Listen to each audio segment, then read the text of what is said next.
Enseignement de Claude Olivier Adiaba du samedi 15 août 2020 sur le don de soi pour le chrétien. Le don de soi, voilà une expression que nous avons l'habitude d'entendre. Mais que signifie donner pour un chrétien? Donner renvoie au dévouement de sa personne pour le service des autres. C'est renoncer à soi-même afin de permettre à l'autre de s'épanouir. Il ne s'agit pas de se négliger, non. Il ne s'agit pas non plus de donner tous ses revenus aux autres. Encore moins, il ne s'agit pas de se sacrifier au point d'en mourir. Donner, c'est plaire à Dieu. À cet effet, saint Paul déclare dans sa lettre aux Romains, je cite, « Je vous exhorte donc, frères, au nom de la miséricorde de Dieu, à vous offrir vous-même en sacrifice vivant, saint et agréable à Dieu. Ce sera là votre culte spirituel. Ne vous conformez pas au monde présent, mais soyez transformés par le renouvellement de votre intelligence pour discerner quelle est la volonté de Dieu, ce qui est bien, ce qui lui est agréable, ce qui est parfait. » Fin de citation. Romains chapitre 12, des versets 1 à 2. Par ce texte, saint Paul nous invite à nous donner corps et âme au Seigneur, comme lui-même n'a pas hésité à le faire pour plaire à son Père. Il nous fait comprendre que le don de soi, c'est l'abaissement de l'homme devant Dieu.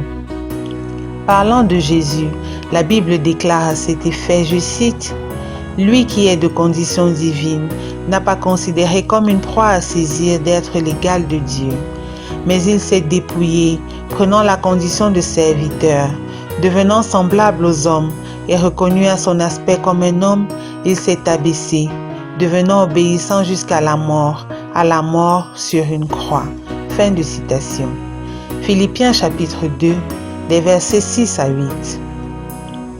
Le Christ fait montre d'une très grande humilité. Il se défait de sa gloire du ciel pour revêtir le manteau de pauvre, du dernier des hommes. Il va plus loin. Il s'humilie au point de se rendre parfaitement obéissant à Dieu, en endurant la mort sur la croix afin que l'humanité puisse être sauvée. Il est écrit à cet effet, je cite, « Ne faites rien par rivalité, rien par gloriole, mais avec humilité, considérez les autres comme supérieurs à vous. Que chacun ne regarde pas à soi seulement, mais aussi aux autres. » Fin de citation. Philippiens chapitre 2, des versets 3 à 4. Nous donnons à longueur de journée, sans même savoir pourquoi. Est-ce par suivisme? Le regard que nos semblables posent sur nous obligerait-il à donner alors que nous n'en avons pas envie? Le premier aspect de notre questionnement parle du donner, oui. Mais pourquoi donner? Alors, la question que devrait se poser toute personne, bien entendu tout chrétien, est celle-là. Nous sommes accrochés à ce que les autres pensent de nous, à ce qu'ils disent, au regard qu'ils nous portent. Le don ou les dons que nous faisons visent dès lors à sauver les apparences. Nous donnons pour avoir un peu de reconnaissance en retour, pour être appréciés, pour être indispensables. Nous donnons par peur de la solitude, du jugement, du rejet, si nous disons non aux autres. Nous donnons alors par peur de ne pas être aimés. Jésus-Christ a donné sa vie entièrement, sans arrière-pensée, sans préjugés, sans rien attendre en retour. Il a donné sa vie jusqu'au dernier souffle. Rien ne l'obligeait à le faire.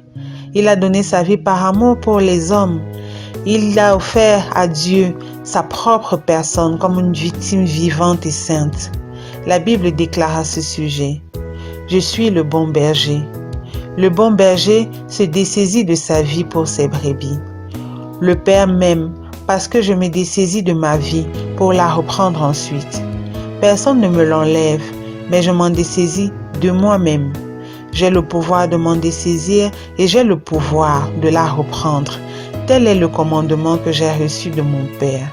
Fin de citation.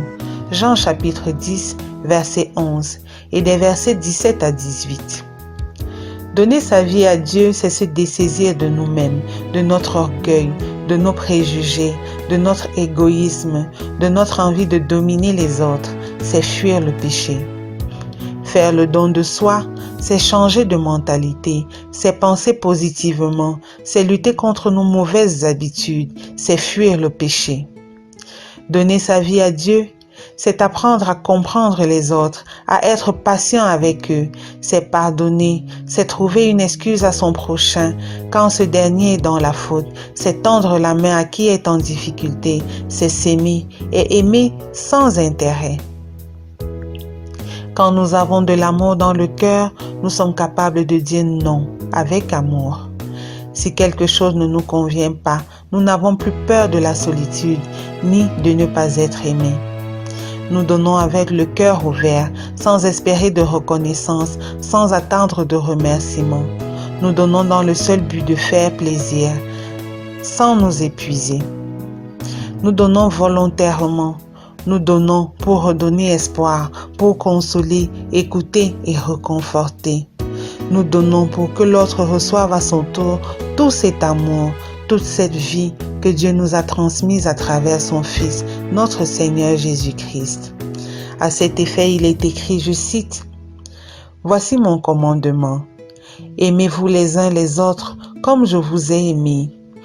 Nul n'a d'amour plus grand que celui qui se dessaisit de sa vie pour ceux qui l'aiment. » Fin de citation. Jean chapitre 15, des versets 12 à 13. Le Christ, lui qui est Dieu, s'est fait homme pour sauver l'humanité pécheresse.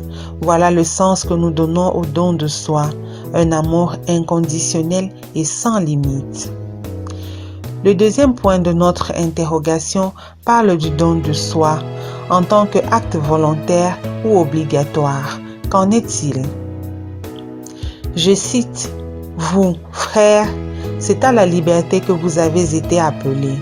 Seulement que cette liberté ne donne aucune prise à la chair. Mais par amour, mettez-vous au service les uns des autres. » Fin de citation. Galates chapitre 5, verset 13.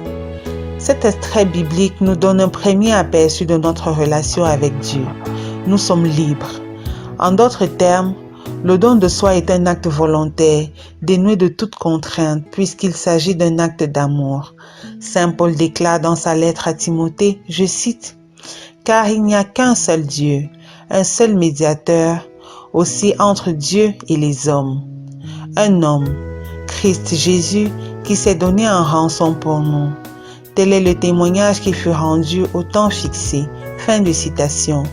1 Timothée chapitre 2, des versets 5 à 6.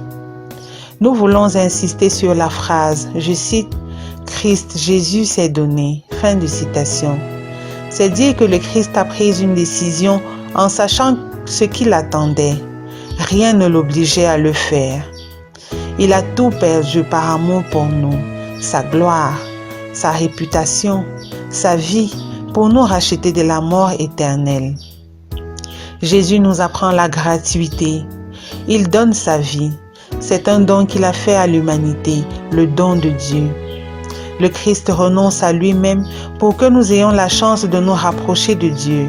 Il nous apprend ainsi que la mesure du véritable don de soi est le renoncement. Le don de soi implique donc un oubli de sa personne et un renoncement à soi-même. Le renoncement par amour est la preuve véritable de notre amour envers le Christ. Il est écrit, je cite, « Si quelqu'un dit « j'aime Dieu » et qu'il haït son frère, c'est un menteur. En effet, celui qui n'aime pas son frère qu'il voit ne peut pas aimer Dieu qu'il ne voit pas. » Fin de citation. 1 Jean chapitre 4, verset 20. En définitive, le don de soi demeure gratuit, volontaire et plein d'amour. Être là pour les autres, voilà qui fait désormais notre bonheur. Loué soit Jésus-Christ.